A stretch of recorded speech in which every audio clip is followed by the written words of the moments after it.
freaking awesome. I think that's the coolest thing I've ever seen. I can't believe that just happened. Oh my god. I haven't seen that before. How did you do that?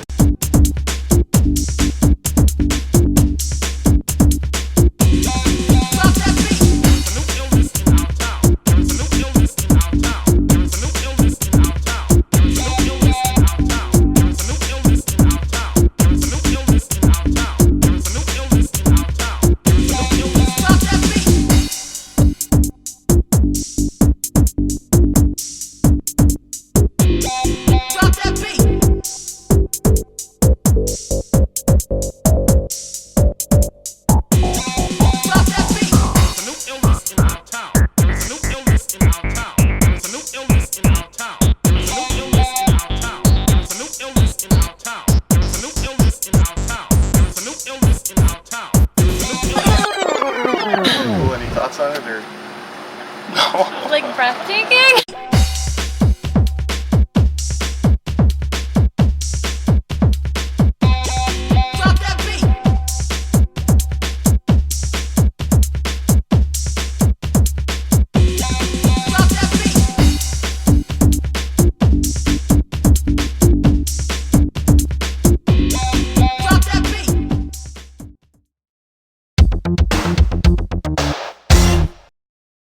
Before we begin, let's have a look at what we receive with Icarus Effect.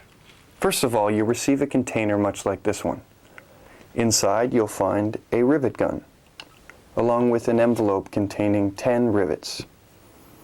You'll find a similar envelope containing 4 very powerful rare earth magnets, each backed with a washer for extra strength.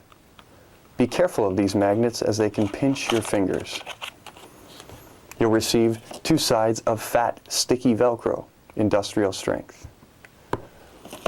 You'll receive 2 sides of skinny, sticky Velcro, industrial strength, a little over 2 feet in length. You'll receive your Icarus Effect instructional DVD, a small piece of naga hide or leather, what we call your space age material, a small piece and a larger piece. You'll notice the larger piece will have a number. This number is going to be used for product registration. You may register your product at IcarusEffect.com. And hang on to the container because it's going to be used in the construction of your gimmick. In addition to these items, you might want to have handy a pair of scissors, a marker, some cloth tape, and an X-Acto knife. Now that we've had a look at what you receive, let's move on.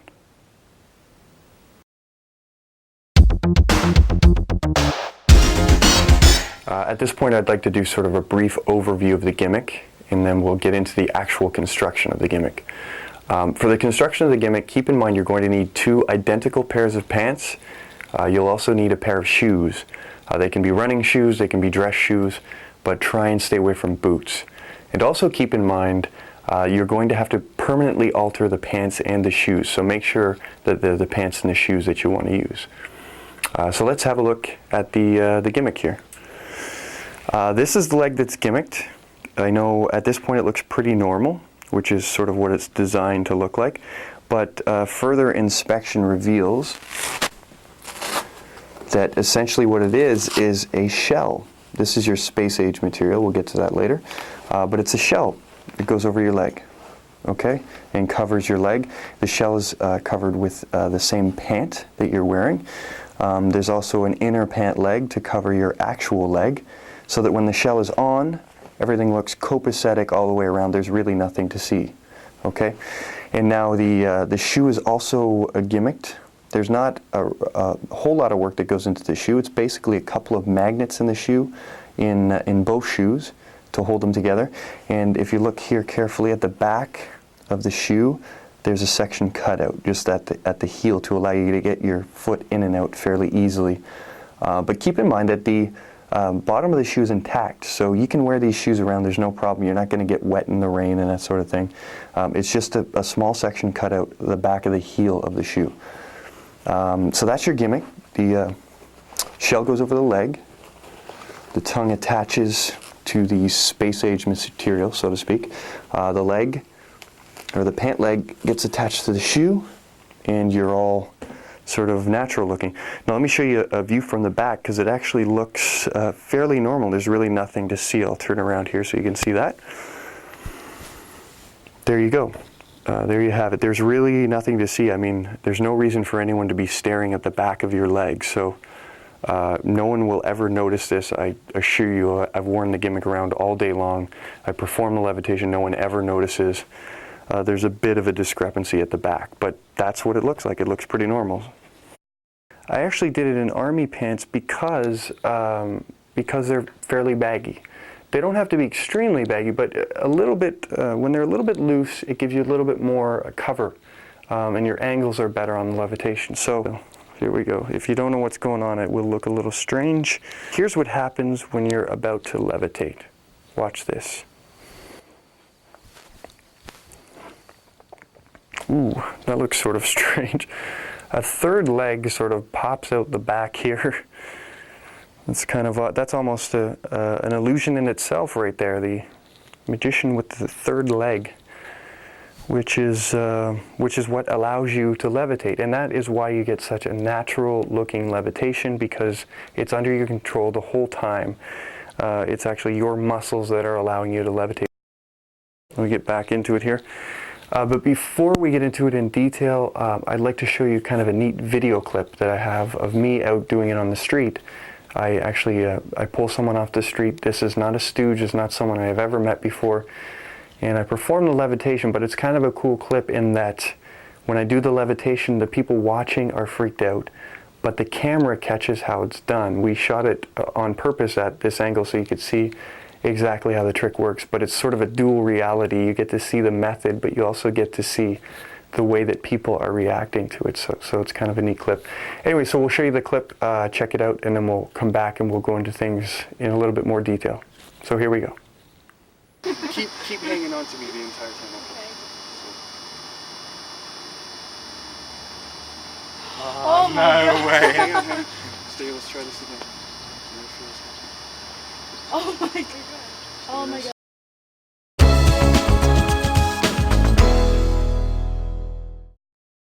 Okay, let's start with the alteration and preparation of our shoes. In this case, I've chosen running shoes. You don't have to use running shoes. You can use dress shoes if you like. It all depends on what you're going to be wearing when you levitate. The only stipulation is you want to have lower cut shoes. You want to try not to use boots for this. And there have to be, this is sort of essentially a perfect shoe. You want to have a shoe that has a bit of a tongue, which I know sometimes in dress shoes is a little bit tough to find, but they do exist. So get something with a little bit of a tongue. That will be important a little bit later on. So you have your shoes. You're going to need a marker. You're going to need some scissors, a very sharp X-Acto knife. Extremely important that it's very sharp. By the way, be careful. And you'll need your 4 magnets.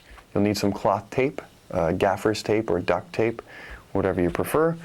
You'll need one side of your fat, sticky Velcro. You'll need one side of your skinny, sticky Velcro, about 5 inches in length. And that's pretty much it. So the first thing you want to decide is which shoe you're going to alter, because there's really only one that has to have the heel cut out of it. So to decide that, pretty simple. If you're right-handed, chances are you're going to want to go with your right shoe. If you're left-handed, vice versa. So we're going to cut the heel out of the back of the shoe. Essentially what will happen is you're going to be balancing on one foot. So you're going to create the illusion of levitation by balancing on one foot and lifting yourself up. So decide which is your better leg, your better foot.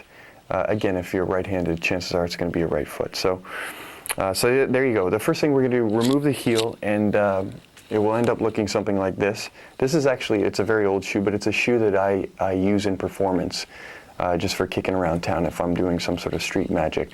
So the back is cut right out. You can see that. And this will facilitate the removal and insertion of your foot into the shoe. So yeah, let's get on that. So we're going to do that. Let me get rid of this shoe here. I've decided to go with my right foot. So I take my right shoe, and what you're going to do is take a marker, and you're going to mark up the heel on one side here. with your marker. I've made pre-cuts just so it's easier for me. And on the other side, you're going to do the same thing. Mark up the heel right here. Because remember, we're cutting the back portion of that heel off. And now you're also going to cut along the back of the heel just above the sole. So this will, once we've cut, we'll just pop right off. Hopefully no problem. So let me show you that. Take your X-Acto knife. Be very careful, of course. So first of all, make your cut from the line you've made all the way around the back of the sole. As you can see, I've already done it. It's pretty easy for me. It'll take a little bit of effort to do this, but it's not that difficult. Now you'll cut all the way across the back to the other line you've made on this side, okay? And once you've done that, you'll go back to this side and you'll cut up to the top of the shoe, like this. You cut right through there, and you can see that already starting to pop off there. And you'll come over to this side. You'll do the same. You'll cut up the back like so. Takes a little bit of effort, but there you go. There you have it. It just pops right off nicely, and you're left with a shoe that has no heel. All right, so that's that. Now we're going to install the fat piece of Velcro inside the shoe right to the tongue. I've put a piece of white paper just for contrast on the tongue, and your fat piece of Velcro will go right in along the tongue all the way up to the top here. It's very important it comes right up to the top. So let me show you what I'm talking about here. You peel your sticky or your wax paper off. This goes inside the tongue right to the top, and press it down, of course, and there you're all set. You've got a piece of Velcro that runs right to about the midpoint of the tongue there. It'll go right back. So that's that. Make sure it's pushed down and it's adhered to the tongue.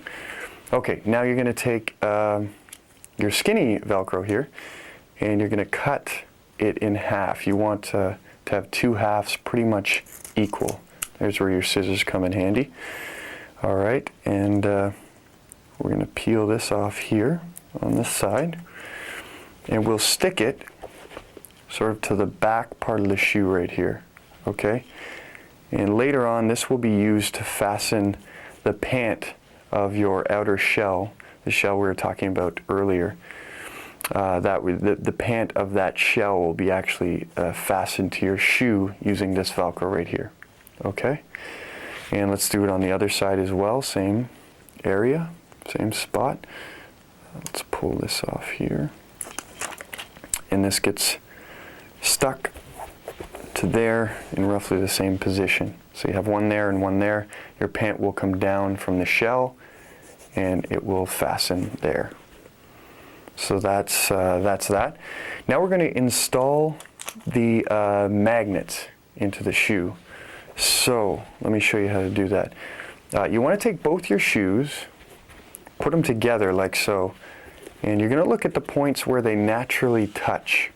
So in this case, the shoe touches right about there on the side of the shoe, and right about up at the front here. So what you're going to do is install a magnet in this position here, and then one down in this position here in both shoes.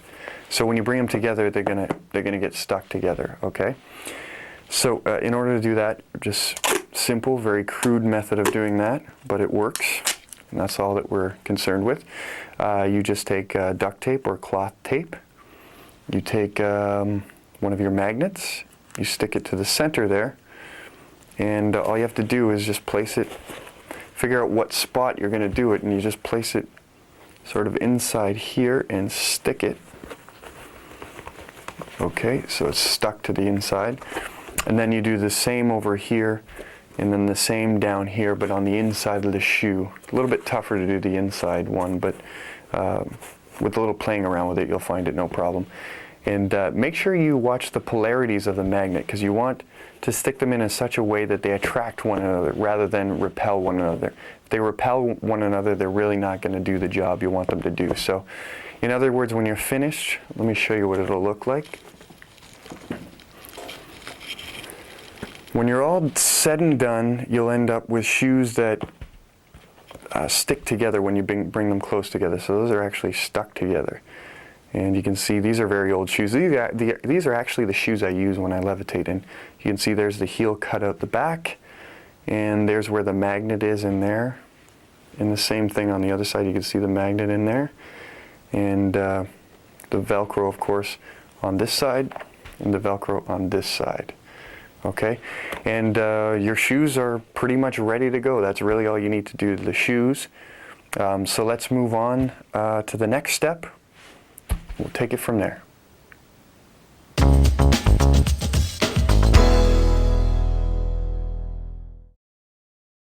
Okay, our next step is now to form the shell that will fit over your leg and eventually be attached to the gimmick shoe and the pant that will give the illusion of levitation. So in order to do this, you're going to need the container we supplied you, as well as your small and large piece of space age material.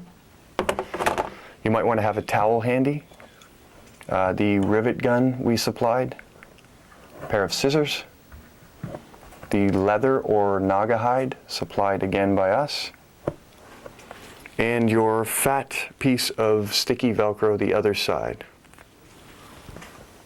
And last but not least, you will need the rivets, which look like this. Now, why do we call this the space age material? Well, this is the material that is going to be used to form the shell for your leg. And this stuff is quite amazing.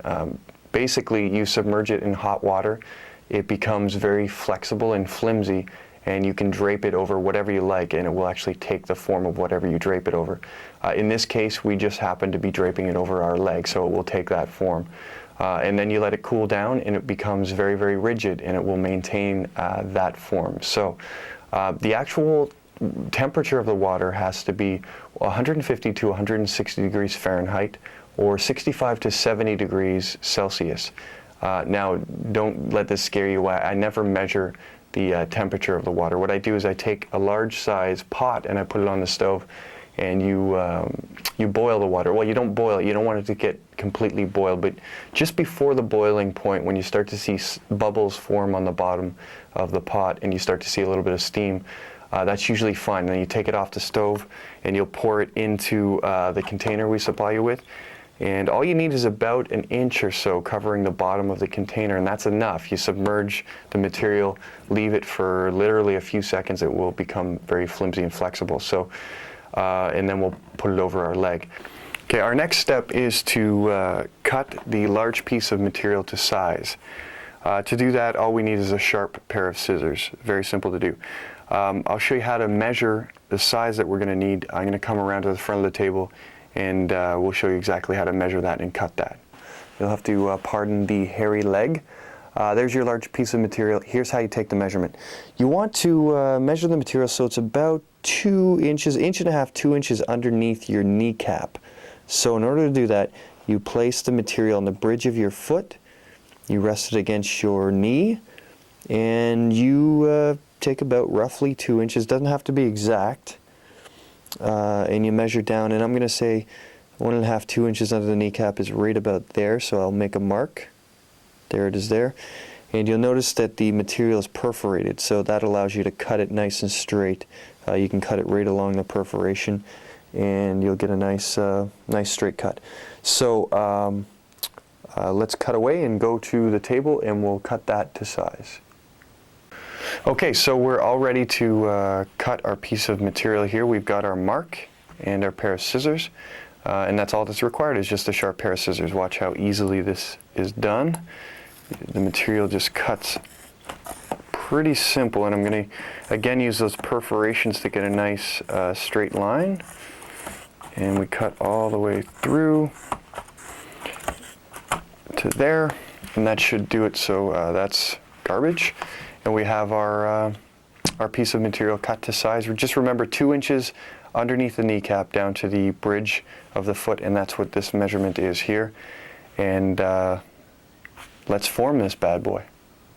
Now you're going to want to wear, in doing this, you'll want to wear maybe a pair of old pants, or you can actually drape a towel over the bottom of your leg, because it gets fairly hot, and you don't want the shell to be real tight around your leg. You want it to be snug, but you don't want it to be too tight. So you want maybe to wear some old pants or something when we do that. So we're going to prepare some water, and we're going to get this stuff out of the way, and we'll actually show you how to make that form, and we'll take it from there. Well, through the magic of television, our water is all set to go, heated and ready. It's over here. We have our material cut to size, and our small material here, and a towel laid out all ready to go. So here's our water. Let's pour it into our container.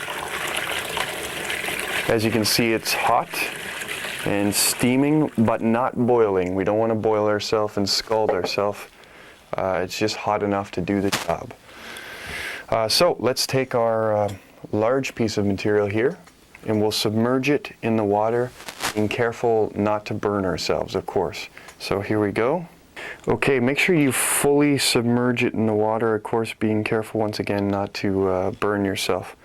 So once it's fully submerged, leave it there for probably a minute or so, or maybe a little bit longer. Just wait until it's fully softened. You can reach in and you can feel that when it has fully softened. When we come back from this shot, we'll have allowed the time for it to fully soften. And once again, through the magic of television, it will be soft and ready to go. So our material has softened, being careful once again not to burn myself. Here it is, as you can see, very, very pliable and flexible. I'm going to place it on the towel to remove the excess water, like so, and let me show you how to form it. Okay, now although I wouldn't recommend this, for clarity's sake, I'm going to pull my pant back and do it on my bare leg. I'm going to brave this just for you guys. So here's how you do it. You take your material and you drape it over your leg, like so. Once again, making sure it's approximately 2 inches under the kneecap, and it drapes quite nicely, as you can see. Don't worry if it doesn't go all the way to the bottom of your calf. If it's as long as it's about halfway down, you're safe, because people are only going to view this from the front. If they see it from the side, they see how the trick works anyway. So yeah, so as long as it's down to about halfway on the calf, you're fine. We're going to allow this to cool, and then we'll come back and we'll show you the next step. Okay, we've allowed the material to cool, and we should be able to remove it without any hassle or headache. There it is right there. There's our form. Looks good. Keep in mind with this material, if you make a mistake, it's very forgiving. You can actually go back and reheat it and flatten it out again and just start over again. So it's very, very forgiving that way. So there's our form. Looks good, should work just fine. Let's move on to the next step. Okay, so we're happy with our first form. Let's move on to our second form. This form will be the form of the knee. Only unlike the first form, this form you will cut to size after we form it. Okay, and if we work quickly enough, we should be able to use the same water that we used for the first form. So once again, as before, we submerge it like so, being careful again not to burn ourselves. And once again, you'll notice the water level is it's only about 1 inch of water, and that's all that's really required. So once again, when we come back from this shot, the material will be softened and all set to go. Okay, and let's remove it. Once again, pliable as before. Remove the excess water, and let's form it to our knee. Okay, again, I don't recommend that you do this on your bare leg. I am going to, for clarity's sake, but do not do this on your bare leg. Have the pant over top of your leg. We're going to form the knee now, so we're going to take the material and place it on the knee. When we do this, we want the bottom of the material to come no less than about 1/2 inch under the kneecap. No less, no more. So feel where your kneecap is there, and about a 1/2 inch underneath is where the bottom edge of the material will lay. And the top edge doesn't really matter. We can always cut the excess off a little bit later. So let's get our material and drape it over the knee. Here it is here. And once again, here we go, about 1/2 an inch. I'm feeling here, there it is there, 1/2 an inch below the knee. And then sort of try and contour it, kind of pull down, stretch it down over the knee so you get all the contours of the knee, and it's as low profile as possible. Okay, and that looks just about right. And we will cut away, and when we come back it will be cool and rigid, and we'll move on to the next step. Okay, now that we have our shin piece and our knee piece, the next step is to join them together so that we have a hinge in the middle there. And to do that, we're going to use our naugahyde or leather. That's going to be attached to the shin piece here and the knee piece here and act as a hinge. So it'll work something like this. So we're going to need the leather, we're going to need the rivet gun and the rivets. The other thing that's very important is that we make sure that down here will be the ankle, and that everything is aligned properly. So if you were to put this on your leg, this would fit your knee properly, this would run down your calf, and this would be the ankle portion, okay? So I'm going to give you a quick lesson on how to use a rivet gun. If you already know, you can skip past this, otherwise it will be useful for those who don't.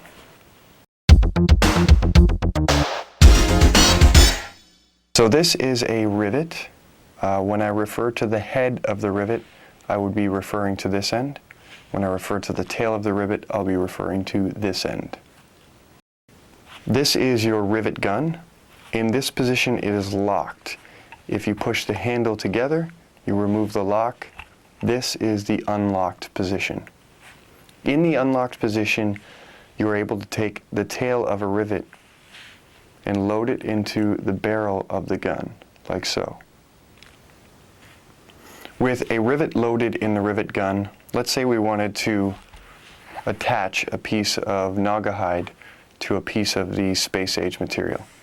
As you can see in the space age material, there are holes pre-drilled, and that's what we use to attach the two pieces. So you need to make a hole in the naugahyde. So here's what I've done to do that.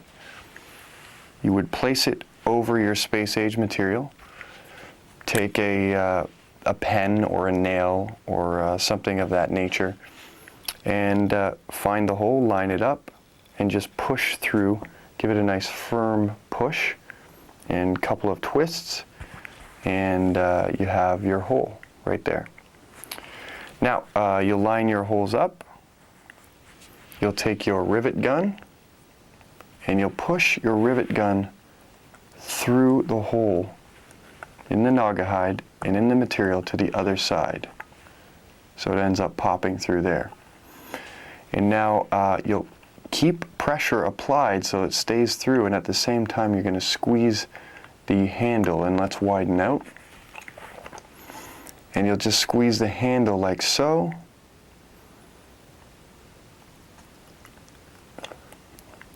Excellent, and you'll have to allow it to open one more time, and then you'll squeeze it again, and you'll hear a click, and that will confirm that you've attached your material. So let's zoom in again on that, and I'll show you what that looks like. Okay, so I'm squeezing the trigger. For a second time you get that click, and now if you look very carefully, there's your rivet, it detaches. On the other side there's the other end of the rivet, and you're now very, very secure with both pieces of material. And now here you'll notice there will be the tail of the rivet will be left in the gun. You can take that out and just throw it away. It's no longer needed. And that essentially is how you work a rivet gun.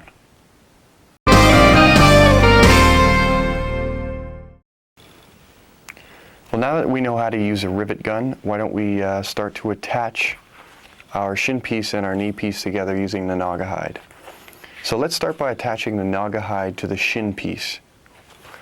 So you want the naga hide to overlap the shin piece approximately about an inch, okay? And you want it to sort of wrap around. Now you'll notice it won't go right to the end here, that's fine.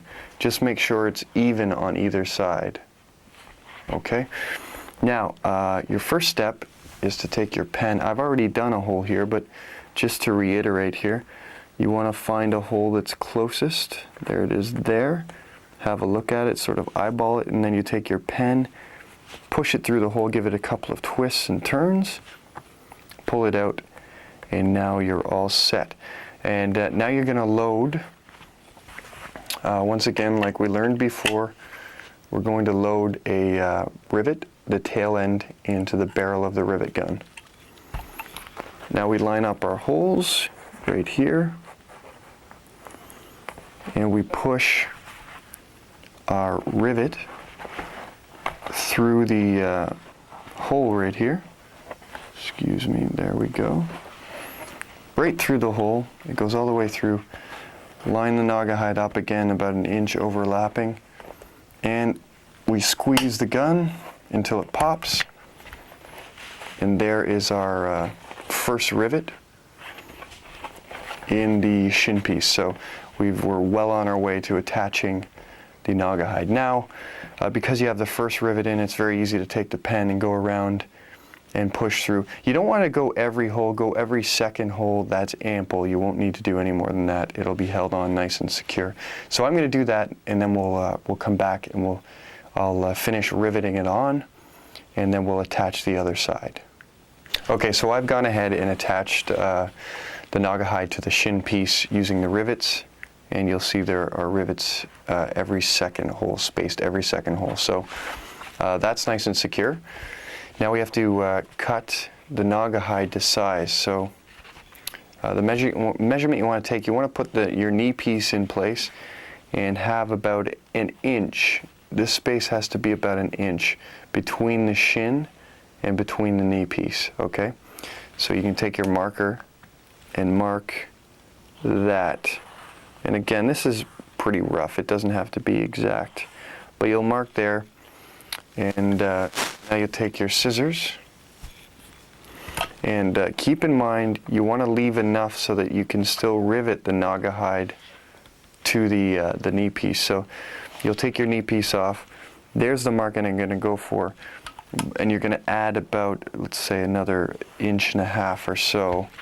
So now I'm going to cut my naga hide about here. And again, this is rough. It doesn't have to be exact. Keep in mind, the gimmick is never actually seen by anyone. It's under the pants. So let's cut that off, and you can get rid of the excess. All right, so now we're going to take our knee piece and line it up again right here. We're going to take our pen and punch it through the nearest hole, and we'll take the rivet gun, and again, every second hole we'll rivet the naga hide to the shin piece, and then we'll have kind of a full unit that will be very flexible at the knee. So I'll do that, and then we'll come back. So I've gone ahead and finished off our hinge. Again, I've attached the knee piece using the rivets every second hole or so.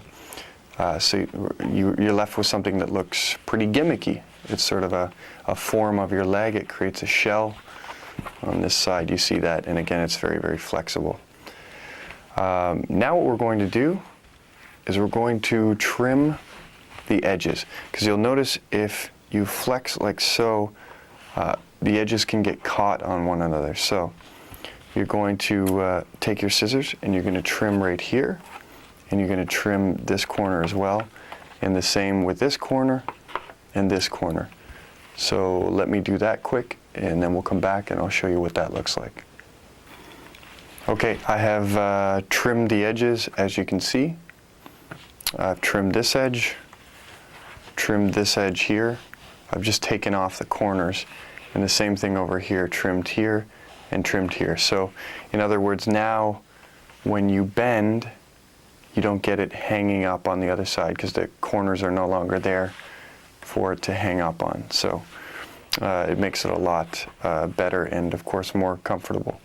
So our shell is almost done. We're reaching the home stretch here. As you can see, there it is, the leg shell. When we're wearing it, it's fairly comfortable because we can actually bend our knee because of the hinge we've created here. The last thing we have to do is put the other side of the fat sticky Velcro around the bottom of the ankle portion of the shell here. So if you'll remember, we put the Velcro, we attached a piece of Velcro to the tongue of the shoe. Well, that corresponding side of the Velcro will now go here, and it will attach to the tongue of the shoe when we're wearing it, so that it keeps it together. So let's do that right now. So here's our other side of the fat sticky Velcro. All right.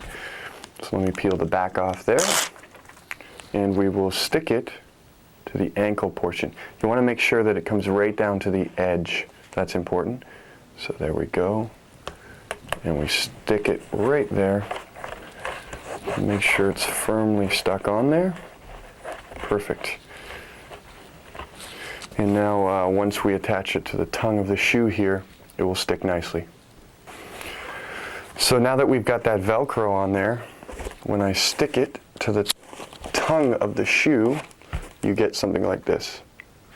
It looks pretty crude at this point, but once it's all in the pant, once we've installed it into the pant, it works like a charm. So let's move on to the pant, why don't we? And we'll see what kind of alterations need to be done, and we'll install this and hopefully have you levitating very soon.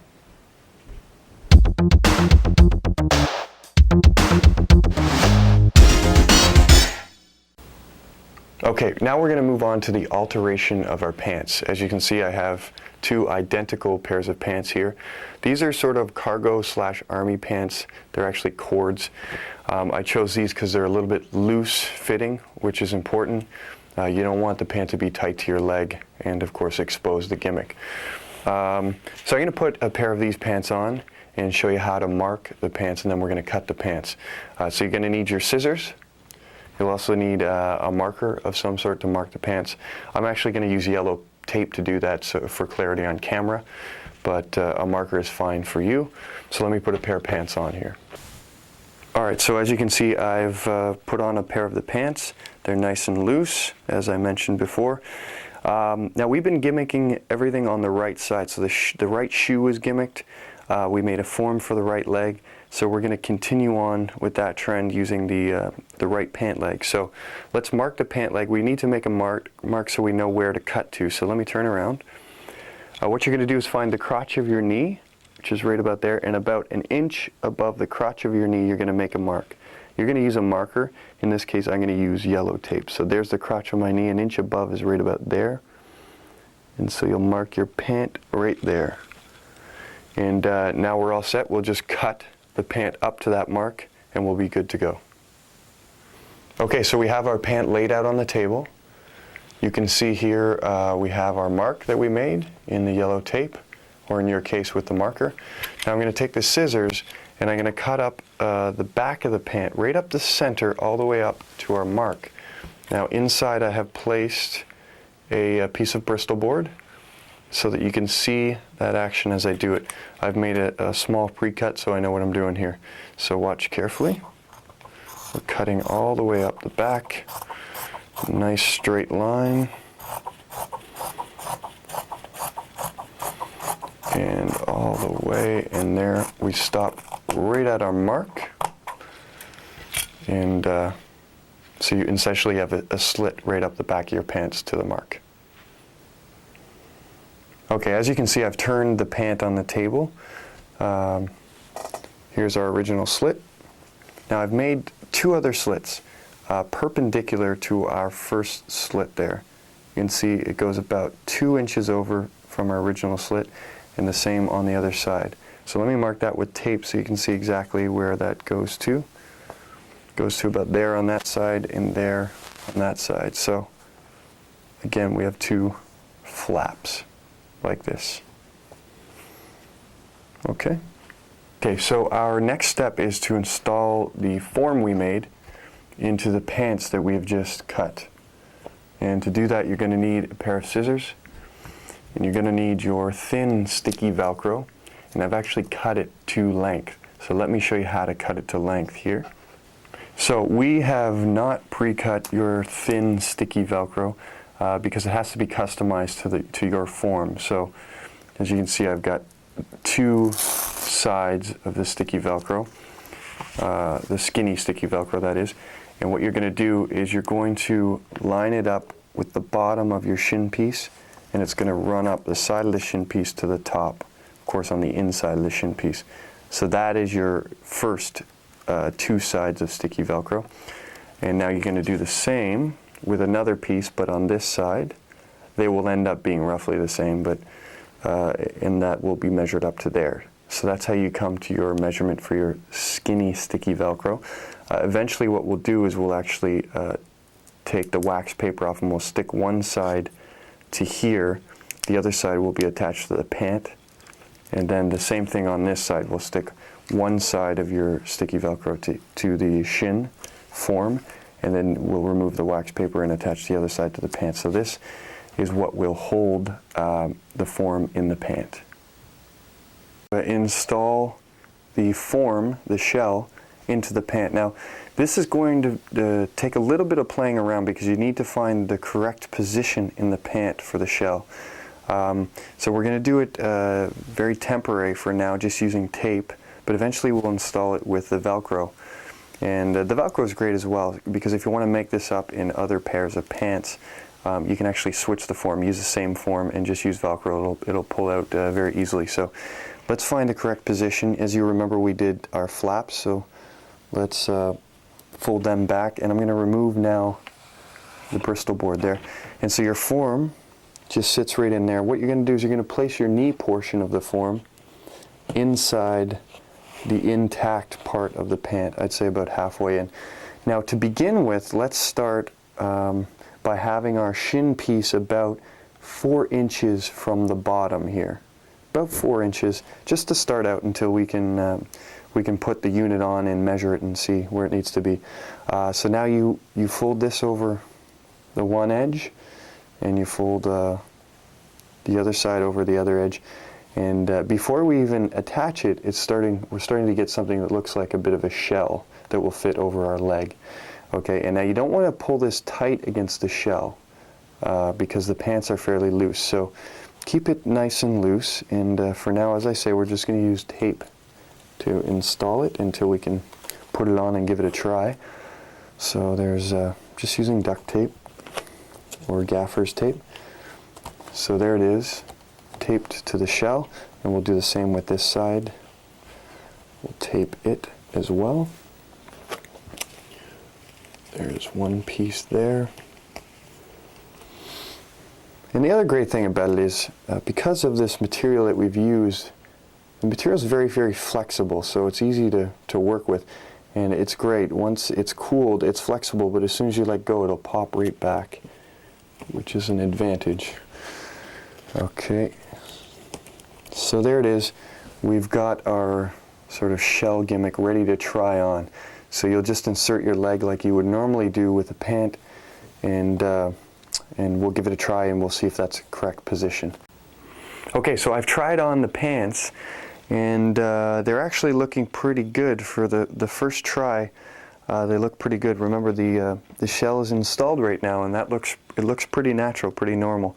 You might have to do some adjusting. You might have to move the shell up a little bit higher or down a little bit lower. Your best judge is to look at your regular pant leg and compare the two. And if anything looks out of kilter, then you'll have to probably adjust the height of your shell. So let me turn around. It looks normal from the front, but let me show you what it looks like from the back. There it is there. It looks kind of weird right now. Don't worry about that. We're going to take care of that a little bit later. But there's the first part of your shell. Now, already you can get a sense of how the illusion will work. All you have to do with this, the gimmick leg, is bend your knee, and you'll see the shell sort of pop off of your leg.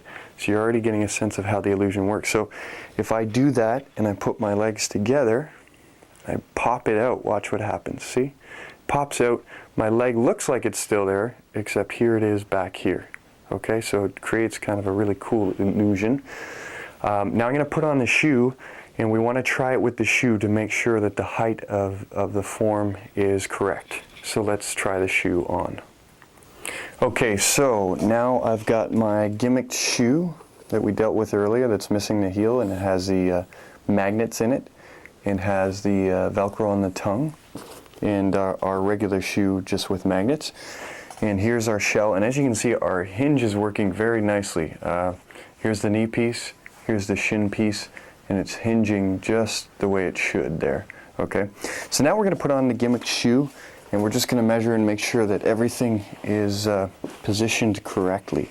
So put your gimmicked shoe on and lift up your pant leg. You'll see there's the Velcro.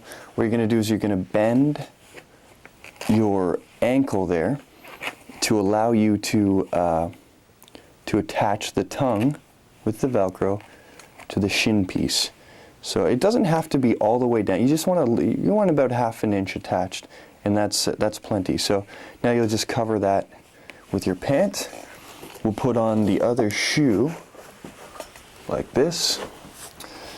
And now already you'll be able to get a sense of how this thing's going to work. So you stand up, make sure your pant is over your shoe correctly. And now look in the mirror and just have a look and make sure everything looks okay. And if it looks okay, the positioning of your form is correct and you're okay. So again, from the back, even with the shoe on, it looks like this. Don't worry about the bare leg. Again, we'll take care of that later. So at this point, you can actually try the initial move for the effect to create the illusion of levitation. So what you'll do is you just put your feet together, allow the magnets to attract one another, and then you can essentially just remove your foot from the shell. And I don't know if you can tell there, but my foot is already out of the shell right there, and everything looks pretty cool. So let me show you from the side here. Get my foot back in, or from the back. See, we bring the feet together, the magnets attract one another, and now I'm able to freely remove my leg, okay? And that will allow us to do a levitation. All right? So there you have it. It looks to be in the correct position. Let's now go back and attach it with the Velcro, and then we'll move on. All right, now that we've found the correct position of our shell, I'm going to actually remove my tape here. You won't have to do this. Of course, you marked with a marker, so we'll get rid of that. We found the correct position, so now we're going to mark, before we remove it again, we're going to mark that exact position right down here. Now, you'll do it with a marker. Again, for clarity on camera, I'll mark it with the tape. So there's your position from the bottom of the pant, all right? Your shin piece. Again, that's about 3.5, 4 inches, okay? Now we're going to remove the tape, and we're going to install it with the sticky Velcro. So let me take that off. Why don't we cut away, and we'll come back, and I'll have removed the tape.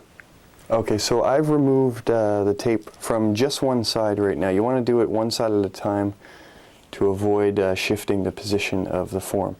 So take one side of your sticky Velcro, right here, remove the wax paper, and you're going to stick it to your form. So let me fold this back off of the form, and let's stick it right in there. Remember, right from the bottom of the shin piece all the way up to the top. There we go. Perfect. Now we're going to put the other side of the sticky Velcro on here, on the actual pant, like this. Now eventually you're going to want to sew this Velcro onto the pant. For now, let's just put it on just so you can see the correct positioning. We'll say about there, all the way up to there. And again, if you can't sew, you can take this to a seamstress, and they'll charge you next to nothing to put this piece in. Okay, so now you're going to fold it over again and reattach it to the Velcro on the inside of the form. And there you have a nice, nicely done. You no longer need to use the duct tape. You can use the Velcro. So I'm going to do the same thing on the other side, and then we'll move on. Okay, so I've just finished attaching the pants with the Velcro to the other side as well. So we've got both sides done. And now the other thing I wanted to mention, you're going to want to, as I said before, get that sticky Velcro sewn onto the pant, okay? Because eventually over time, if you don't, it'll start to peel away from the pant. But for now, just use the sticky part of the Velcro to experiment and try it and see if you like it.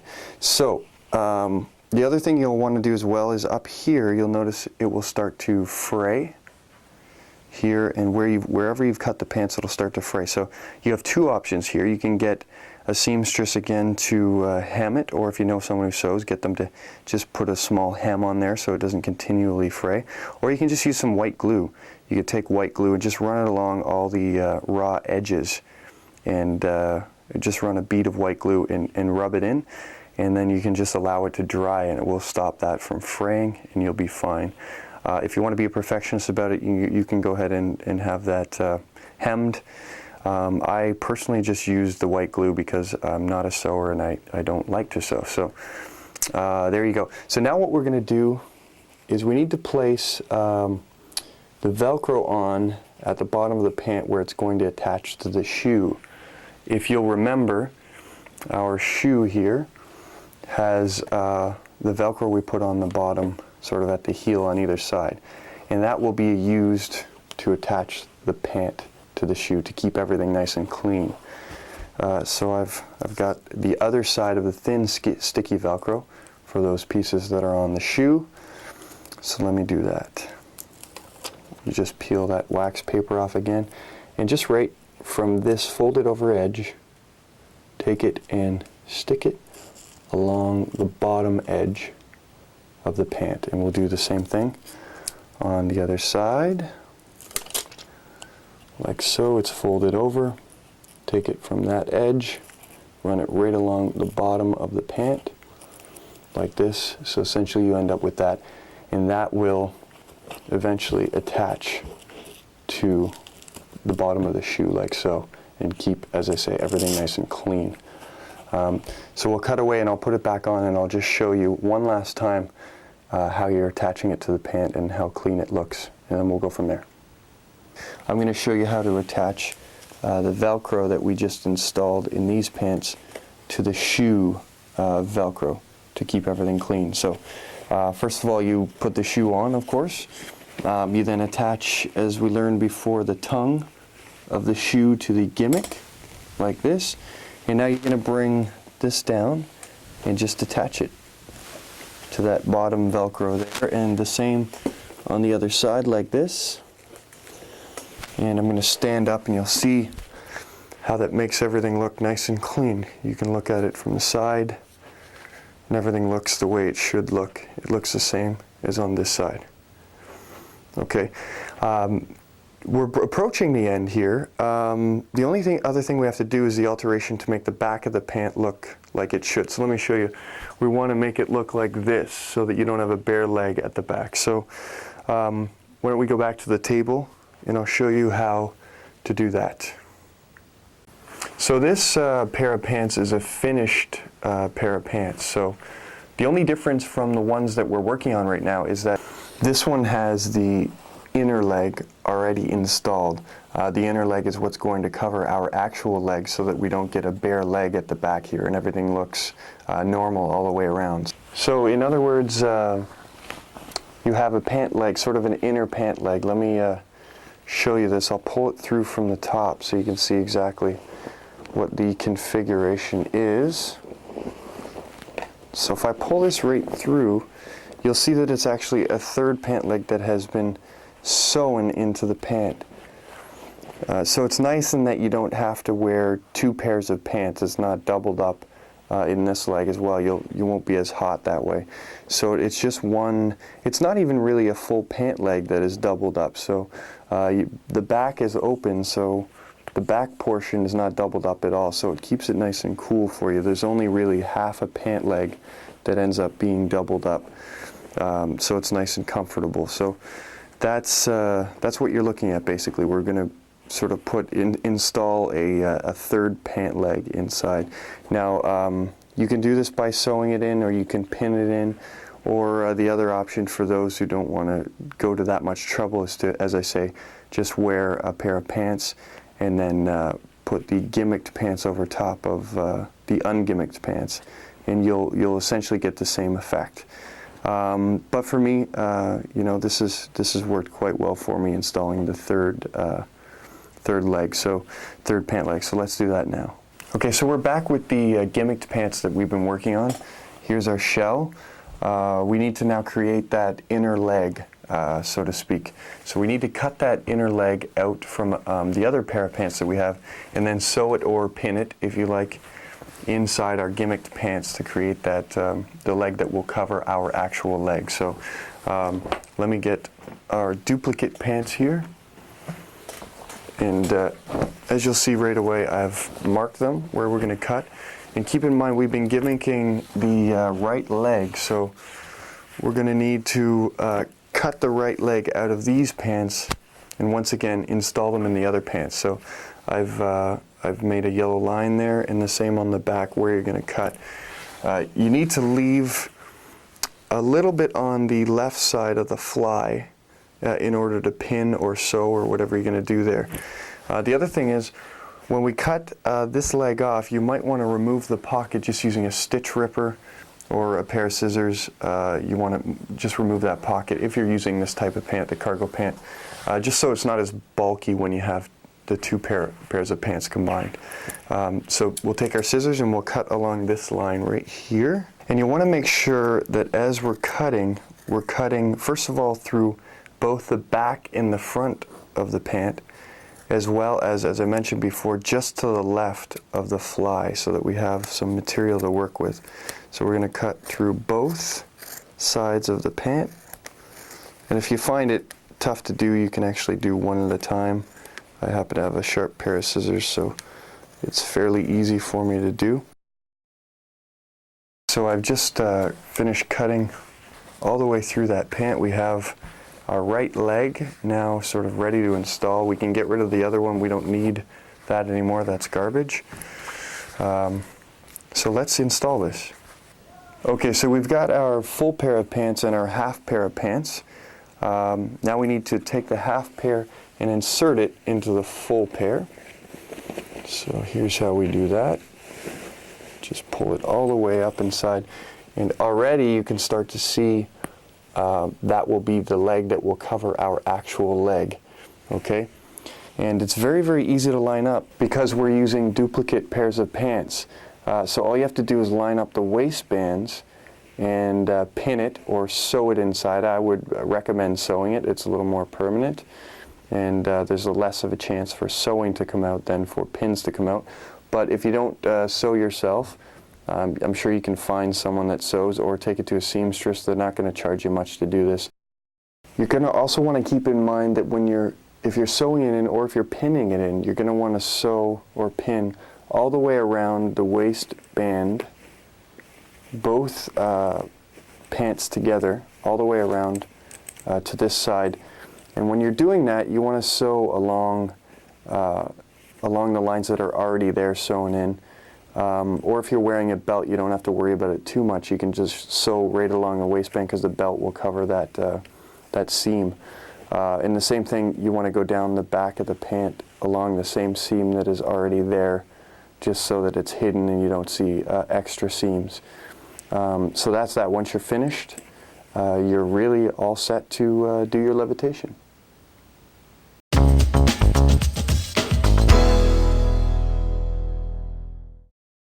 Okay, so now that we have completed our gimmick, as you can see, we've come outside into my backyard here, and I'm wearing the gimmick, all set to go, very comfortable. You can wear it all day long.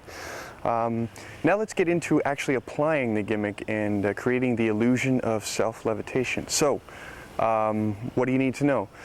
Well, to begin with, you walk into a situation where you're in front of a step, preferably. We'll show you another application later on where you don't need this step, but for now let's just deal with the way I actually present the illusion. So you need to situate yourself in front of a step, and you put your feet together, and in putting your feet together, the magnets will attract one another and your shoes will now be stuck together. Now the other thing that you want to be wary of is just the height of the step that you're levitating up to. This is a pretty good height. You don't want to go too high because you don't want to lose your balance when you're levitating. Keep in mind you're going to be balancing on one leg. So usually a step that's leading up a set of stairs is good, or a curb is perfect. Curbside. I'll show you applications later on where you can levitate higher, but for now we'll just deal with levitating up to a step. So you've brought your feet together, the magnets are attracting one another.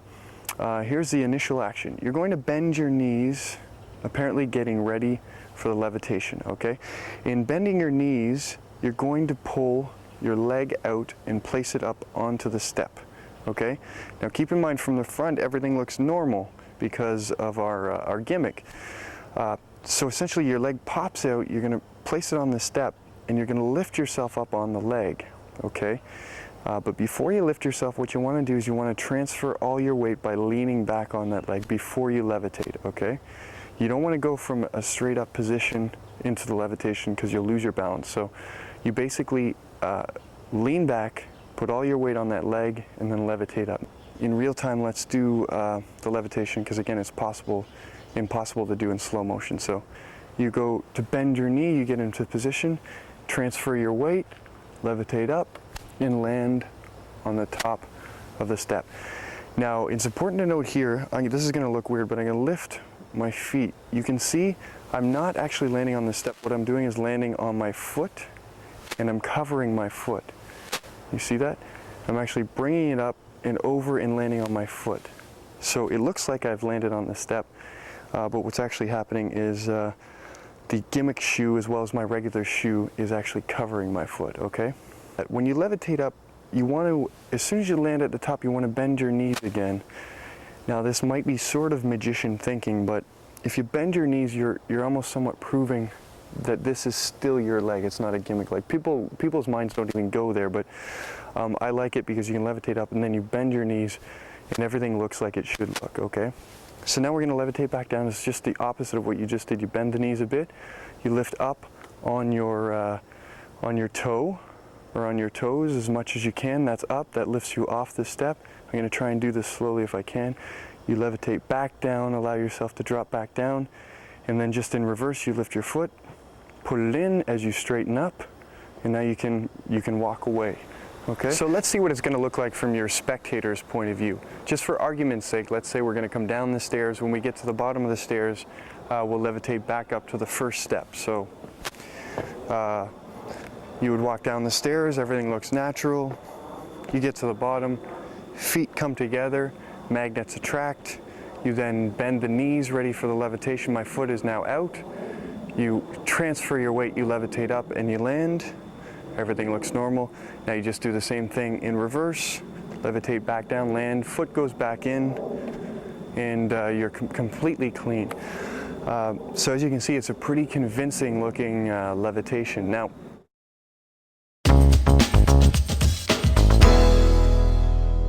so in the demo video for this effect, there's a shot where I've got a broom and I'm sweeping a patio. As a matter of fact, this exact patio. And I'm sweeping and I stop in the middle of sweeping. I notice the camera and I step back and I levitate up to a planter.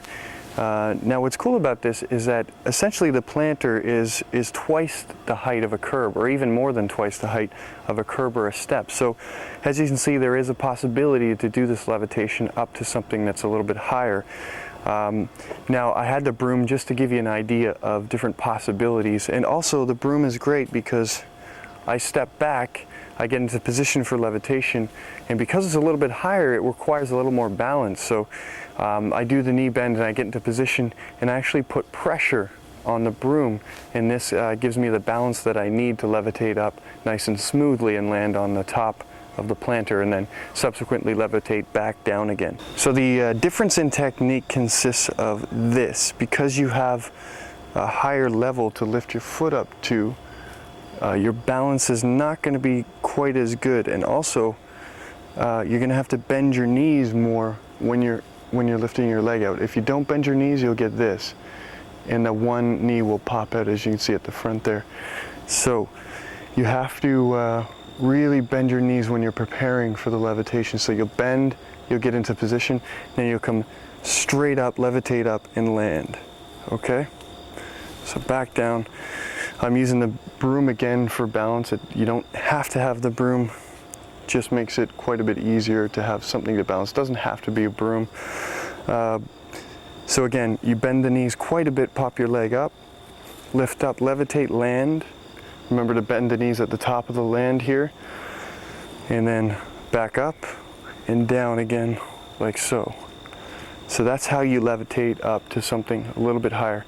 I'll show you this without the broom. We'll get rid of the broom just to show you that it is possible.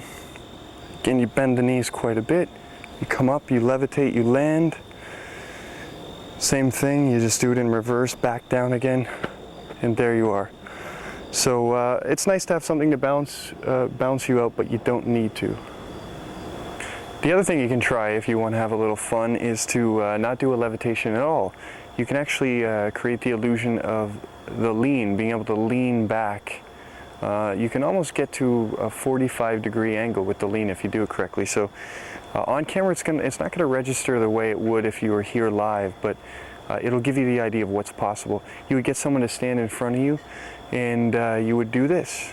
You would sort of balance yourself and start to lean back more and more and more until you're in again on camera you can't really tell, but I'm in quite a lean here, and then you grab at the air sort of and pull yourself back up. From the side it's pretty simple. All you're really doing is this, and I'm going to try not to lean back and fall into the pool, but you remove your leg and you lean, and watch how much of a lean you can actually get. And if you put your head back, it creates quite a bit of a lean. So if you're standing in front, the illusion is pretty cool. And you could even have someone hold your hands and then let go of their hands, and you remain sort of in this lean position, and then you come back up. So just another idea you can experiment with. This next idea comes to us from Stoian Ionut of Romania, and we thank him for allowing us to use it on the DVD. His idea was to use a cape, which is pretty cool because it allows us to do Icarus effect completely surrounded. Now, for those of us who do street magic, this probably won't be that useful, but for a theme act or a costume act, it's definitely worth mentioning. My addition to Stoian's idea is to have dowels in the cape to allow us to sort of spread the cape, I guess almost like wings. Now essentially it's going to be the same as before, except rather than levitate up onto the step, I'm going to go straight up and back down again. So here's what that looks like.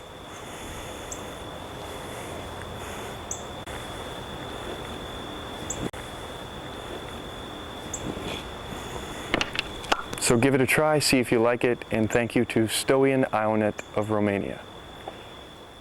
Alright, so let's try one of my favorite applications of Icarus effect, the levitation on flat ground. Now it's a little bit different in that you're not going to be lifting yourself up onto a curb or a step. You're going to be lifting yourself up on the toes, on your tippy toes of your right foot or your left foot, whatever you decide to go with. So the technique is pretty much the same in that you're going to bring your feet together and bend the knees and pop your leg out of the gimmick like so. Only this time, as I say, rather than lifting up onto a curb, you're just going to lift up onto your tippy toes. And we've actually set the lighting in here so I get a bit of a shadow, so it creates a nice illusion of coming right up off the ground.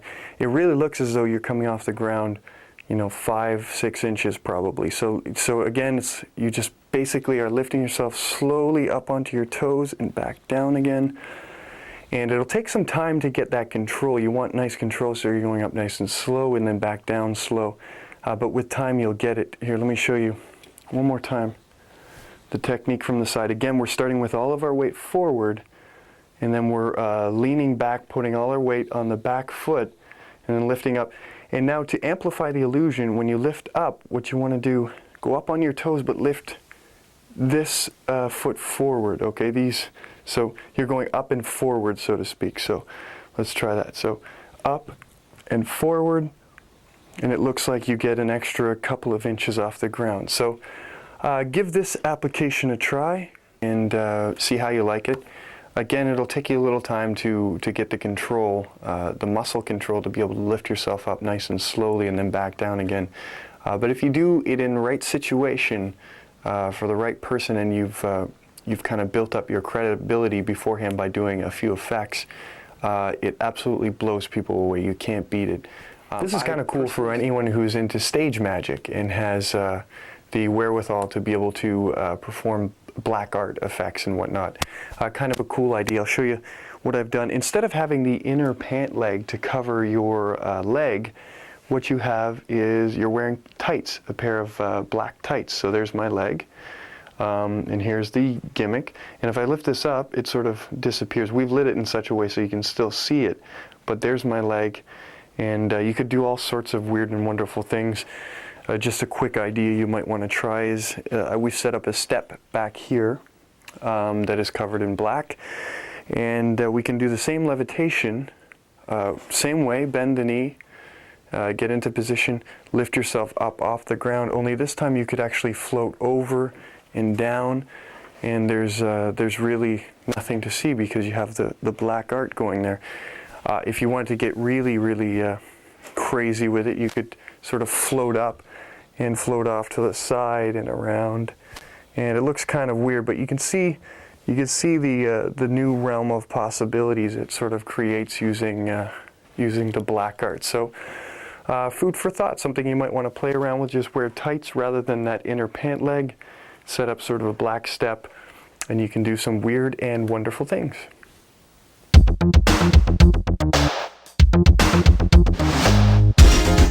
Couple of quick tips for you regarding the magnets.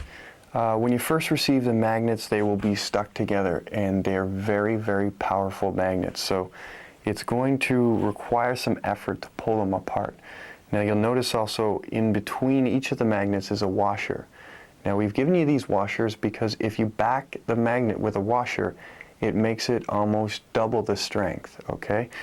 Now keep in mind when you're trying to take them apart, it's a lot easier to take these magnets apart if you slide them away from each other rather than trying to take them head on and pulling them off. That will be absolutely impossible. So you want to slide them apart like this. There we go. And that has come off nicely. And so now we have a magnet and a washer. So again, back all your magnets with the washers when you put them in the shoes, and they'll be a lot stronger. They'll attract each other a lot more. The other tip I wanted to talk about is to wear tights. The foot that you're going to be removing and inserting in the shoe of the gimmick there, you might want to wear a pair of tights. You don't have to wear a full pair of tights, just cut them off so it's like a sock, but it's very tight around your foot. It makes it that much easier to slip it in and out. So if you're having trouble when you're wearing socks, getting your foot in and out of the shoe, then just cut off a pair of tights and wear that, and you'll have no trouble whatsoever. It'll make it that much easier. And I mean, after a while of doing this, your shoe will get worked in. You'll have no trouble anyway, but if you can make it easier, why not? A little tip for you, something to always keep in the back of your mind when you're levitating, is don't levitate too high above the step. And here's why. Let me show you what happens if you were to levitate too high. If I do the levitation action, you'll see if I come up too high, you can see my foot underneath there, and I land. So you just want to come up enough to clear the step and then back down like so. Now again, we have a very low shot just to amplify this, so it won't be as bad as it looks there. But just be careful you don't come up too high, or you'll see that, that foot under there. All right, another thing to be a little bit careful of is when you're doing the levitation and you bend down and you remove your leg, you want to be a little bit careful that you don't telegraph what you're doing with your right hand. Because what tends to happen is when people do this and they bend down to remove the leg, they tend to show it with this hand as they remove the leg, which is not so great. It sort of telegraphs that something is happening. So concentrate on keeping your arms in the exact position when you remove the leg. There's the leg removed.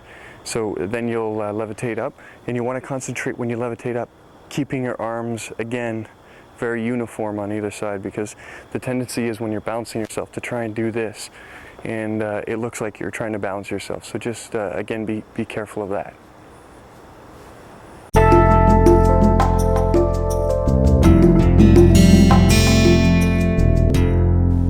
Just wanted to talk about presentation a little bit.